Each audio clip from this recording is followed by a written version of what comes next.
on Barbara Streisand's, long lost dress from that opening sequence. No one knew where it was. I found it in Spain, of all places, and the person that owned it actually came with the dress to America to bring it to the museum. I wrote a book about the movie, and and then Turner Movie Classics had me come out to California, and I did some events out there at Grauman's Chinese. So and we screened the whole movie, and we filmed it with the hosts and stuff. It was really, really fun. So I was an event planner. I worked with Turner Movie Classics, and I think perhaps the thing that I enjoyed the most was I was a lavender farmer. I leased some land in Europe, and about 25 acres, I would say, and I grew organic lavender. So that's from seed. Organic lavender, you can absolutely very familiar. We have a lot of our candles are lavender. Yeah, I love lavender. So I used a combination of English and French lavender. I had an entire lavender collection of spa products. So I had body butter, sure. I had massage oil, I had candles, pillows, you name it. I mean, about 15 different products. And who, like, one of my best customers nationally was the New York Times, which sounds really strange, but they had a mail order section in the New York Times. And so on Valentine's and Mother's Day and Easter, they would buy, tens and hundreds of boxes of all my products. And so I would sell out each year, largely thanks to the New York Times, which is so strange. I never thought of them as a customer, but I did quite well with them. And everything was organic, no petrochemicals. I really cared about the quality of the ingredients. I always loved lavender as a little kid. When I lived with my parents in the Bronx in New York City, they were both doctors, so they didn't have much time off. But sometimes on the weekends, my mom would take me to the Bronx Botanical Garden. And as a little boy, like a lot of little boys, I chased butterflies, right? And so I found a whole bunch of butterflies swarming around these tiny flowers that I had never seen before. And so I came up to them. I was maybe 6 years old or something. And I came up to these little flowers, and I was mesmerized because they were the color purple. And I know this sounds weird, but I really didn't know the color purple, because that's not a very common color. You don't see people wearing purple, you don't see purple walls, there aren't that many purple flowers. So you don't really see it. And if you live in a city, you're not going to see the color purple very much. And I guess I missed it from my box of Crayola crayons. So my mom said, see that? That's the color purple. And those flowers are called lavenders, which is another name for purple. And then she made me spell purple. You know how moms, can you spell? Sure, right. P-U-R-P-L-E. And I was entranced by the scent of the flowers. So I actually stuck one of the flowers up my nose because it smelled so good. And it freaked my mother out. She said, what are you doing? Get that flower out of your nose. And I said, but Mom, it smells so good. And, so she knew I was hooked on lavender. So for that Christmas, she made me a little stuffed teddy bear, and she filled the teddy bear with dried lavender flowers, which was so sweet. So I could sleep, so I could sleep well at night. And I've just always loved lavender. So I leapt at the chance to be a lavender farmer. So, so when you ask, I was an event planner. I led, trips to Europe. I was a lavender farmer. I had a whole skincare company, of lavender products. I stayed really busy. And then when my non-compete expired, I thought, well, gee, what am I going to do next? And I thought, well, I don't know. What about ornaments? I don't know. I mean, I always loved Christmas. I haven't given up on it. I love Christmas. And, these ideas just pop in my head, like, how about this? How about that? It's like, okay, I think maybe there's something left in me to say for Christmas. So I started a brand new company with a brand new name, and it's called HeARTfully Yours. And that's the brand, HeARTfully Yours. And so these are HeARTfully Yours ornaments, and they go on a HeARTfully Yours tree. And so I love it. So I went over to Europe last October, and I spent a whole month there developing a brand new line. And I ferreted out companies and kind of knocked on doors and asked, are you a glass blower? Would you like to make ornaments for me? And just, before I knew it, I was able to find some companies, and they quickly made me some samples, and I brought them home with me, and, launched the business in January. And, I've been going gangbusters ever since. it's been crazy. I mean, as you know, Sean, being a great customer, you can see, it's just the growing pains are there like any new company, Sure, absolutely. and then when you add in the post-pandemic issues, labor shortage in Europe, supply chain issues, the lack of glass for raw materials, the lack of propane gas, because when you heat Christmas ornaments, the glass blowers use propane gas, and Hmm. that comes from Russia. And unfortunately, due to the Ukraine war, no one's owning up to it, but someone uh, bombed or blasted that big pipeline of propane gas from Russia that came to Poland and Germany. So all of a sudden, those countries don't have propane gas, which means a lot of homes are not going to be heated well this year because most homes relied on propane. So they're going back to coal and they're going back to wood, which is like archaic. But if they don't have the Sure. coal, and let me just turn this off. You're Okay. good. They're scrambling to find propane from other Sure. resources. So it's just, causes a lot of delays but somehow it all works out. Christmas still comes and we still get to That's right. celebrate and that's what I'm here, to Could celebrate be a with lot worse. Could yes. be a lot worse. Yeah. Yes. Yeah. So let me ask you two questions, and then I got a few questions in our stream here that I want to open it up and just allow people to ask if you don't mind. So Sure. one is, first question is, how did you come up with Heartfully Yours? Where did the name come from? Well, this is kind of like act 3 in my life, right? I had a Christmas career, if you will, when I was younger, and then went off and did other things. And now that I'm kind of returning to the world of Christmas, I'm very, I guess, purpose driven. I could do many things, but this is really where my heart is. And I know that Christmas ornaments are a vehicle for creating memories and bringing joy to people and putting a smile on your face. That means so much to me. I think we all maybe have a gift to share with others. It might be helping someone with their homework, or maybe making a great meal for someone, or something, listening to them when they have problems. I mean, we all have a gift we can share with someone. For me, my gift is the ability to create beautiful ornaments and share them with the world using, these old world crafts and techniques and technologies. And so that's what I do. This work really comes from my heart. I mean, none of us are going to live forever. I want to live to be 100, but there's no guarantee, right? And so my interest is making every day count, and and knowing that every day I've done something to make someone else's life a little better, a little brighter.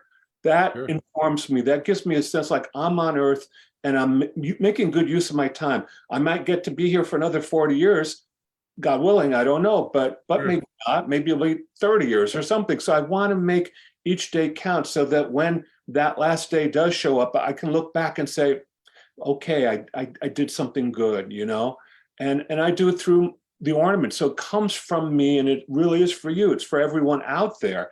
So it comes from my heart. It's heartfully for you, or heartfully yours. Love And it. that's my commitment. It's Love it. why I do what I do. I don't have to do this. I don't have to. Sure. I do it because I'm passionate about it and because I know it touches people's hearts. When people know that I actually designed an ornament, and they see the love and the attention and the quality and that kind of unique, je ne sais quoi that is in these ornaments, it's like, wow, there's something magical in these ornaments. People can't always enunciate or explain why, but like they Sure. hold the ornament, they touch it, they see, and they say, yeah, there's something special. And like people hone in on them when they see them on the tree. It's like, that one, who, is that by the artist Christopher Radko? Did he actually design that? It's like people like, wow. So I do this work from my heart. I guess that's the easiest way to say it. It's awesome. And last one, and I'm going to open it up. Do you remember the first ornament you ever made? The first Ever ornament designed? I ever made, well, those were ornaments that I initially designed after our family tree fell over and my grandmother told me how I'd ruined Christmas forever because all the ornaments shattered. I bought a new tree stand and it didn't hold the weight of the tree, so the tree crashed and all these really old ornaments broke, and they were favorites of my grandparents and my grandmother especially. She had stories behind each ornament. The tree was like a family diary for her. She could point to every single one. She's like, oh, this ornament I had when I was 5, and this one when your mom was born in 1927. I mean, she had stories about every single one. Sure. And so when that tree was shattered, for her, it was as though I had ruined Christmas forever. So when I was visiting the following spring, when I was visiting relatives in Europe, one of my cousins told me about a friend of hers who was a glass blower for an apothecary, a drugstore. He made test tubes and beakers and equipment for distillation. And she introduced me to him, and he asked me if I would do some sketches or drawings of what I remembered as a child that I would like him to recreate for me. And so those were my original drawings, and they were very much, they were simple ornaments. They were balls with reflectors, or they're a multi-segment, like a large, a smaller, and a tiny ball underneath, or icicles, or comet shapes, snowmen, very, very simple ornaments. They weren't figurals. They weren't blown into molds, but they could be shaped to be like a figure. So you know how the Italian ornaments don't have molds, but you can still have a snowman or a Santa. Sure. Kind of pull all the elements in the nose and everything out of the glass. So that's what I had this guy do. So it was really a bunch. It was over a dozen ornaments that I first created, and some of them can be seen in my 1986. You know, I mean, I designed them in I guess in 1985. Yeah, in 1985, the initial batch. But then I formed a company, and my first collection was in 1986. So if you look at the 1986 collection, some of those are riffs or takeoffs of the initial ones that I sketched out for this one glass blower in Europe. So they were simple. They were, humble and simple ornaments.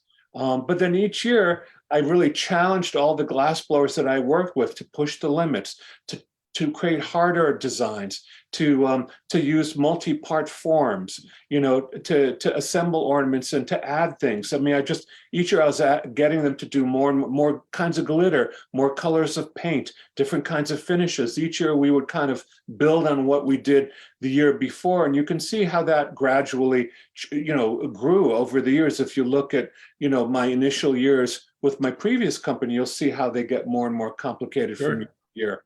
Yeah.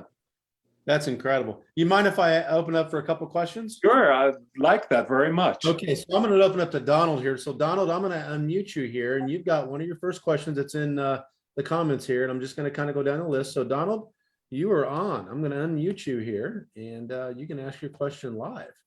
Let's see if he's going to. Donald. Can you? Let's see if it's going to work. Donald, are you there?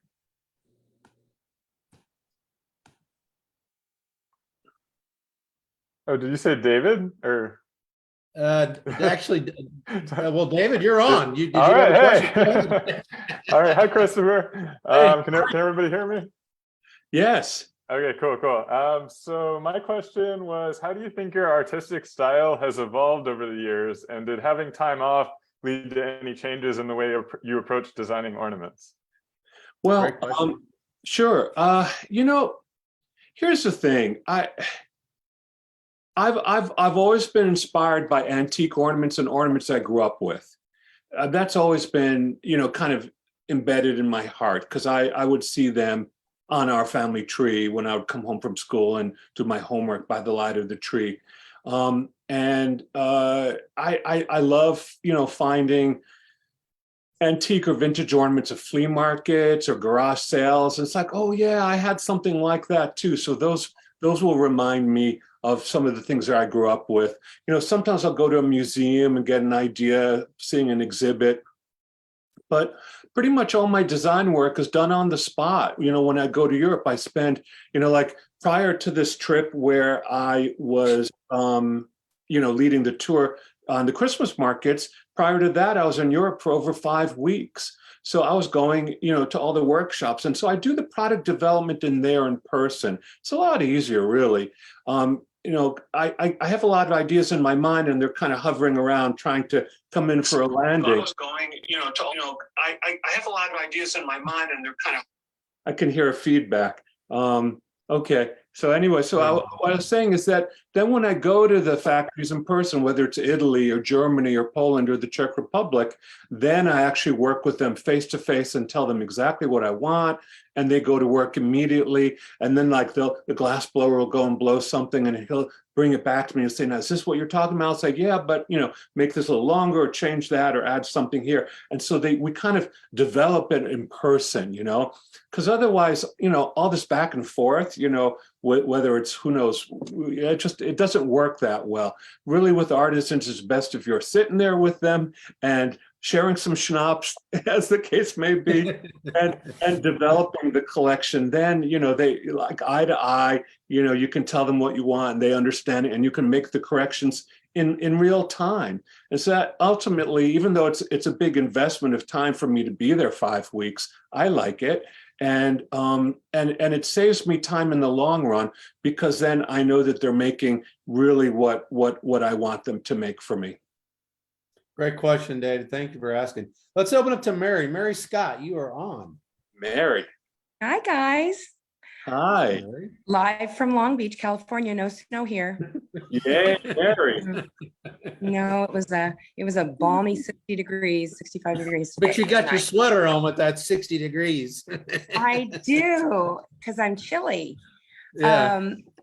My question is about ornament series. I know you mentioned you're going to continue with the Oz series All right. Yeah. next year. Mhm. Will that be like one ornament a year or a couple next year? Any idea there? Just one. Yeah, there'll be one ornament coming out next year, and then the Tin Man will still be available, right? Because he's still going to be available. But then we're adding a new person to the collection, and so it'll be probably one a year. And I'm open to suggestions. I mean, some people have their other favorite series that they might want to see. So, just don't be shy. Drop me a note if you have another series you'd like to see. But right now, I'm focused on Wizard of Oz. I mean, there's so many new beautiful ornaments coming out next year as well. I'm just so excited. And I'll be sending out the retirement list for this year's collection real soon. Okay. You'll be able to see all the designs that are retired, because we're making, room for the new collection. But this is a boutique collection, so it's not my goal to sell to thousands of stores, and you're not going to see my brand HeARTfully Yours in Kmart or Walmart or Target, anything like that. I just don't do that, or even mass market department stores. That's not where my heart is. So I think that's a big distinguishing difference. It's very much a boutique collection. It's meant to be small, in limited series. In fact, next year, all the ornaments are going to be numbered. So all of them. So you'll just see they're like major limited. So that's going to, that's going to just, people are really, they understand these are made in Europe. They're made in tiny quantities. When they're gone, they're gone. There'll be new designs after that. But, I'm just not into the mass production thing. That doesn't excite me. I don't need to be on every street corner. I want to keep it boutique-ish and special. So that's my, love that. Yeah. Love. Awesome. Thank you. Great question, Thank Mary. Thank you. Let's go out to, let's see, who else do we have here?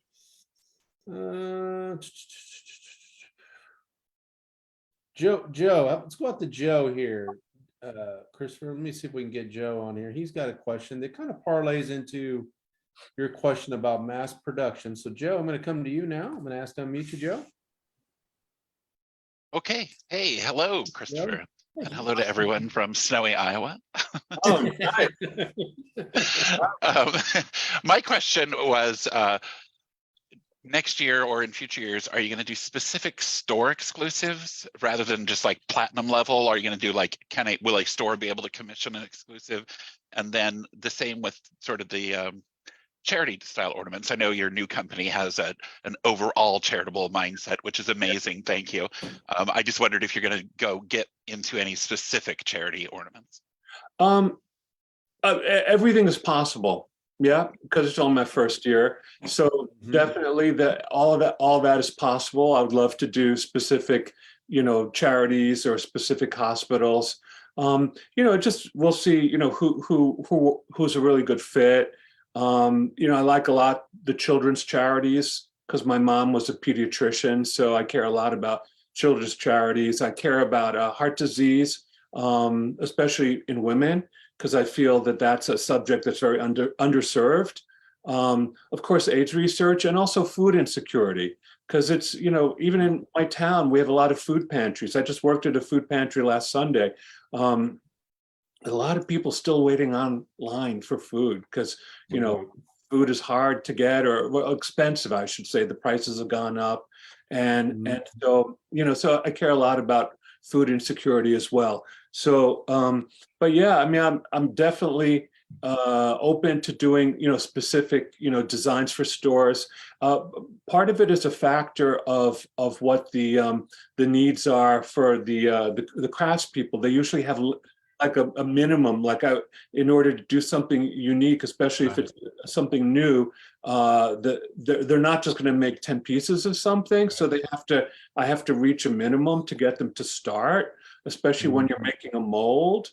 If you're carving a new mold, you have to reach certain minimums because you have to finance it, right? Because carving a mold and making one is a lot of money. So they have to amortize that over a certain amount of units to make it worth their while to accept an order like that from me. But yeah, I mean, if there's where there's a demand, I'll do my best to fill it. Absolutely. That's awesome. And I think that that's important for people to understand that, I think all of us realize that, just kind of where the economy is, and obviously with cost of goods and things going up, that, you have to just be cognizant of what you're doing and you have to keep an open mind. But I love the idea of you guys, you moving towards the, staying with the boutique style and really being able to listen to the customer. I just think that's so important today. I just think that that's I know for us as an entrepreneur in a company, that's important to us, is to try to listen to our customer. You're not always going to get it right, but you got to listen, and I think that's imperative. Let's go to Matthew here real quick. Matthew has a question I'm going to ask you. Matthew, I'm going to open up to you here real quick. And before we do that, Matthew, when Joe Tish finished up with his favorite, was Wexford Carol. Okay, so Joe, that was one of my favorites too. And Shelley's favorite. And we bought it at market. I think we bought it as many as we could finally try to get our hands on. And we love that one. And then, of course, as I've told everyone, as I show the ornaments, it's hard when you're at market, as Christopher knows. I mean, there's just so much going on and they're all beautiful. But when you really get to see them in person again and take the time to study them, you start finding ones. It's like, wow, I forgot about that one. There's each one has its own beauty, which is what I think is incredible. So with that said, Matthew, you've got a great question. Yeah. First of all, thank you for doing this. And my question is, do you have a favorite ornament that you have designed? I don't. That's kind of like asking a parent, who's your favorite child? So my thought, I mean, there are certain ornaments that I enjoy a lot because the colors are spot on for me, or the design exceeded what I even imagined it to be in the first place. But that's kind of just like a little personal thing. In fact, I appreciate all the ornaments because people have their favorites, right? And so I don't want to dissuade someone from not liking their favorite because I told them I have a favorite that's a different one. Any ornament that brings a smile to your face, that becomes my favorite because I know that ornament is doing its job. It's meeting its goal of bringing joy to others. So, yeah, I love all the Italian ornaments. I love the Polish. I love the beaded garlands. I love the train garland. That came from an antique mold from 1907. That's wow. been around forever. The train garland did? Yeah, that the What was train, that? the locomotive and the cars are actually from an antique mold from 1907. And I was able to find that mold, and they've been, making them, and they don't, it's a mold that they Sure. have. I didn't design that mold. That mold has existed. Still, yeah, it was creative. Yes, Right. absolutely. Yeah. But no one was using it. So I mean, I like that. I love the garlands. I love all the stars, the star-shaped ornaments. Sometimes in a catalog or on a picture, you don't really get the full impact. But then when you see the ornament in person, or when you see it on the Christmas tree, it's like, wow, that looks 1,000 times better than I imagined once it's on the Absolutely. tree.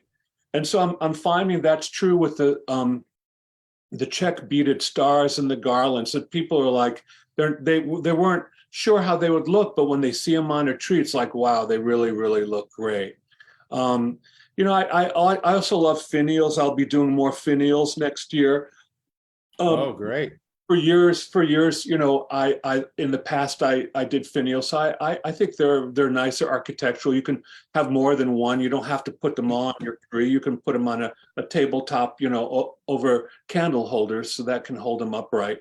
But I truly love them all. I mean, or maybe I just keep changing from day to day. I love another one, or depends on what page of the catalog I'm on. Suddenly I love that page. So I love them all. They're all like my little kids, and they're all trying to make people happy.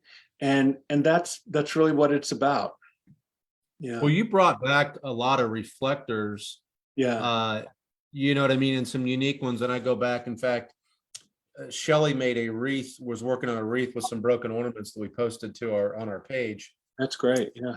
And I could see some of your older styles, Hmm. which was interesting. And then I look at kind of some of the stuff that you're doing now. And certainly what I personally love about it, I'm just speaking from obviously a retailer, but also a collector of it, is that I love the uniqueness of both the figural side and then okay, so let's take, this is one of my favorites. Simple, elegant, just beautiful. In this one, originally when I got it, I didn't really, I guess, appreciate it much, because when it was next to all the other figural ornaments, you know what I mean? Like it didn't look as good to me. But when I got it, it is amazing. So right. Yeah. This one here is probably one of my top. If I can get it off the tree here. Mhm. And I'm just sharing a few of mine. Love this one. Oh yeah. That's great. That's a German one. That's gorgeous. People love that one. They love that one. You're right. I mean, they're so traditional and so old fashioned. So I'm kind of on a old fashioned kick right now. And I personally like reflectors very much on Christmas trees. And reflectors got started in Victorian times because we didn't have electric lights then. So back then, when the trees were very, very fresh and you didn't put them up till Christmas Eve, they would put candles on the tree. And so the reflectors in the ornaments that indent would reflect the candle light, which wasn't very strong, but it would help reflect the candlelight back into the room. So that was the purpose of the reflectors. Of course, we don't, it's not a good idea to put candles on the tree anymore, but the reflectors still look great even with electric lights. So I love them. I remember kind of being intrigued by them. I know a lot of friends would tell me, oh, gee, when I was a kid, I used to poke out the reflectors. Some friends would tell me that, but I don't know. I love them. I think they're like little gems inside the ornaments. So here's to reflectors. Absolutely. What was your first, do you remember the first ornament you designed for this new line, what that was? Well, people, that's a funny question that people ask a lot. And I don't. I mean, I'm looking at the catalog right now, if I can sort of refresh my memory. Or just a couple. I'm just curious on a couple that you kind of came up with and you're like, this would be cool to do. Exactly. Well, I like spheres. I like ball-shaped ornaments. So it really, when I initially dove into it, I was thinking like, what kind of designs do I want to put on a ball-shaped ornament?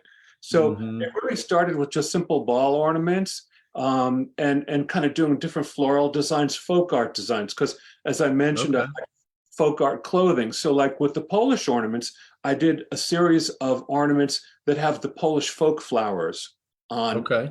on the ornaments. So I would say that it's kind of going back to my own heritage. On my father's side of the family, we hail from Poland, and so I'm aware of the Polish traditions in architecture and clothing, and in folk costume and music, in the way they celebrate Christmas Eve, in the Christmas carols they listen to. They're different. They're not the same as the German ones. So it's interesting how when you go from country to country, they're different foods for Christmas Eve, different Christmas carols, some subtle differences in the way people celebrate on Christmas Eve, Christmas Day. I like that. It's kind of fun, unique. What, any hints on, besides the Oz, what one or two ornaments we might see? Oh, you mean for next year? Oh, Yeah. wow. Hints of ornaments to come. Well, gosh, I should be able to tell you 500 of them right now. There's going to be more beauty, that's for sure. Okay. I can't really describe them to you. There'll be, wonderful items from the Czech Republic. There'll be great Italian ornaments. There'll be great new Polish ornaments, great new German ornaments. They'll just in a few weeks they'll be out. I mean, you'll be able to come to my website in January, HeARTfully and see, the entire new selection. I don't exactly know what date that I'll be going live on that, but I guess around the 5th or so of January. Okay. So real soon you'll be able to see the whole collection. That's fantastic. Yeah. How many you had 300 that you rolled out this last year, I believe, in 2022. I want to say it was 300. Yeah. And I believe maybe 200, if I'm not mistaken, coming out this year. How many of those will be retired, percentage-wise? Oh, a lot. Yeah. I mean, you'll see their time list. I would say about 3/4 of this year's collection is retired. Yeah. Okay. About 3/4 to make room for next year's collection. So then once it's retired, I don't make anymore. We just sell through the stock that we have, and that's it. Again, I don't want it to be a huge collection. I don't need to have 1,000 designs in the collection. So, if I have 250 designs next year or some, number near there, I'll be happy. Absolutely. That'll be plenty to choose from. You mentioned, I want to say, I believe hopefully I'm not over speaking here. You mentioned some other ornaments besides Christmas. Oh, yes, of course. Yeah, different holidays. Absolutely. Yeah, so I'll be doing Halloween ornaments because I've gotten a lot of requests for coming out for Halloween ornaments. I'll try and do like a more bridal and baby shower and birthday ornaments. And then probably in the summertime, when I do my summer introductions, I'll be offering some of the other earlier holidays like Valentine's, St. Patrick's Day, and Easter. So those will, to the extent that that I can get all the samples in on time, those will be introduced in the summer shows, and that would be for next Valentine's and next St. Patrick's and next year's Easter. But for sure, I'm going to be creating designs and ornaments that can be used and enjoyed all year long. A lot of people get married in May or June or July or something like that. So we'll be doing, bridal ornaments, baby shower ornaments, birthday ornaments, all the other occasions that you might want to give an ornament as a gift. And they make great, great gifts. I mean, you can certainly give someone a bottle of wine, but they're not going to remember who gave them that bottle of wine. They'll just have a hangover the next day. They're never going to remember it. But if you give them an remember the hangover. Don't remember the hangover, right? But if you give them an ornament, they remember you each year when they hang that, on their tree. They're going to say, "Oh, I got this from David," or "I got this from Holly," or "I got this from John or Matthew or Charlene or Annette." Or Harold, or Joe. It's like, look what Harold gave me, or look what Brent gave me, or Barb, or Victoria, or Donald, or Sean, and they'll remember you every single year when they hang that on their tree. So I put the ornament on the wine. And then, then the best of both worlds. Okay. That's right. Hey, Holly has a question. We open a couple more questions and then we're going to let you go, Christopher. I know you're busy. Holly, you're on. Thank you. Hi, Christopher. Nice to meet you virtually, hopefully someday in person. Thank you, Holly. Yes. Quick question for you. So you might be able to see some of our trees in the background, and many of us, I think, have shared them on Facebook. Would you be willing to show us what your tree looks like? You know, I probably will post it. Yeah, I don't have a picture of it right here, but usually, you know, Christmas Eve or Christmas Day, I do a little video and I do it in front of my Christmas tree, kind of my Christmas message, you know. So stay tuned on Facebook, and chances are I'll film it in front of my own Christmas tree this year. Would love to see that. Thank you. Awesome. Thank you, Holly. All right. What else? We got anybody else here? Love seeing all these trees. I see there David has a beautiful tree right behind him. Gorgeous, just gorgeous. I love Yeah, we that. got and Harold Harold. I know Harold's got some amazing ones on his tree as well. and Joe. Joe has a great one. Yeah, those are, and of course you do, Sean, too. So, I mean, look at that. That's so nice. It's nice to see all these Christmas trees. And, you know, I invite people to send in pictures of their trees or wreaths or garlands or however, you know, because we have a little contest going on. So if anyone wants to send in a picture of their tree for the contest, they're more than welcome to. And also you get to create your own ornament too. If you have a favorite ornament, you can send in a potential recoloration of it. And then I pick from a group of those, and then I would be recoloring your ornament the way you want it to be colored. So those are some little special things that I'm offering as well. Love it. Yeah. I have a question from one of our customers, Christopher, who's having troubles getting on Zoom. Oh, His name's Dwight. Some of our customers here kind of know Dwight. He was asking if you're going to bring Fantasia back. you know, I'm not looking back. Everything I do is kind of going forward. So I don't really do things that had been done before. Now, but keep in mind that Fantasia is actually and was always traditional Polish designs from the 40s and 50s. So there's a certain look that has existed long before, you know, any of us. And so like my initial, you know, designs of Fantasia from decades ago, those all came from really, really old designs that already predated us and existed, that were coming out of Poland and were sold to stores across America. You can even find them in flea markets today. So in as much as, you know, if I find myself at a flea market again and I see an old ornament, you know, that has that kind of vintage feel, I might recreate it, but I wouldn't call it Fantasia. I'll come up with a new name and, you know, maybe a new way of coloring it or shaping it to make it unique and special for today's customers. That's amazing. We've got two more questions and then we're going to wrap it up here, Christopher, because I know your time is valuable. Arlie Hooder. Arlie, you are on with Mr. Artist Christopher Radko. Hi, Christopher. How are you tonight? I'm good. Good to see you here. Thank you. It's good to see you too. I've been buying your ornaments clear back when you started on QVC almost 30 years ago, probably. Oh, wow. And I am particularly interested in snowmen because nobody can make snowman's mouths and eyelashes like you can. Oh, wow. Do you just have particular people that do eyelashes? I absolutely do. Yes. I mean, it's just kind of par for the course that I have in each place, in each workshop that I have ornaments made, whether it's Italy or Germany or Poland right now, there are specific painters assigned to do the blush on Santa's cheek or an angel's cheeks, the blush, and then the eyelashes. And the reason why is because you need an extremely steady hand to hold the ornament, Yes. and a very tiny paintbrush to apply the eyelashes. So it has to be someone who's very kind of like a surgeon's hands that can do that tiny little detail. So yeah, that's essentially a job description. I'm the eyelash lady, you know. I had heard that before and I wondered if it was true. It's very, very true. And, you know, you kind of all want them to be uniform and all the eyelashes to be the same width and thickness and all that. Exactly. So it's like an experienced cosmetician at Bloomingdale's, you know, you have to have Right.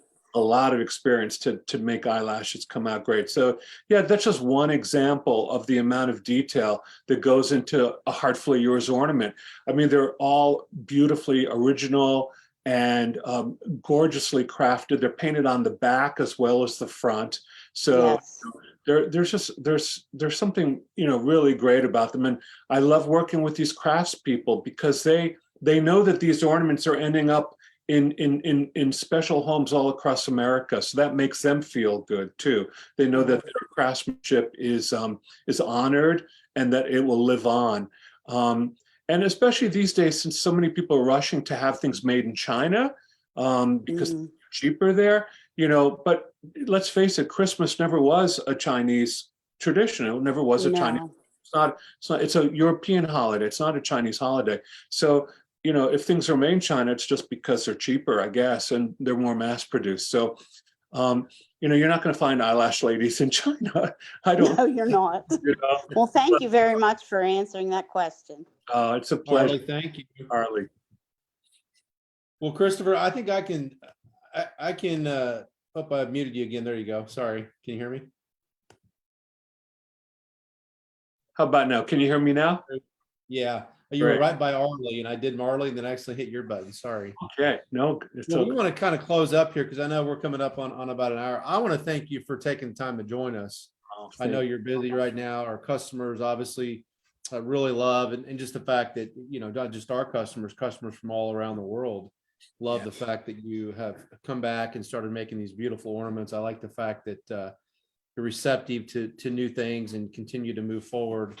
I think it's exciting. You know, we've obviously, you know, I can speak from a retailer, have had a really good response from our customers, and they really love the uniqueness of them. So I think you should be excited about, you know, your company and where it's going. I think that, you know, as we continue to move forward, it'll be awesome to see, especially like you said, gosh, we're 3 or 4 weeks away here.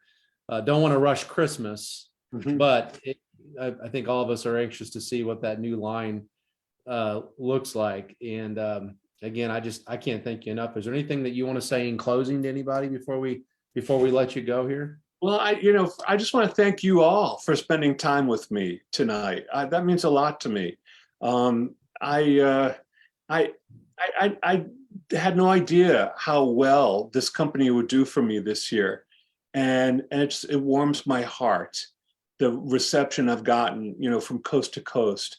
People are thrilled to see me back. They know that I'm so involved and passionate in these ornaments, that they mean so much to me. And I think people pick up on how the ornaments are meant to, you know, serve that kind of higher purpose of bringing joy to people and creating memories for you to pass on from generation to generation. So there's nothing else in my life that I'd rather do than make Christmas ornaments. This is my joy. I love doing it. And I'm grateful to all of you for you know, being interested in what I do and letting my Heartfully Yours ornaments be part of your Christmas celebrations this year. Thank you so much.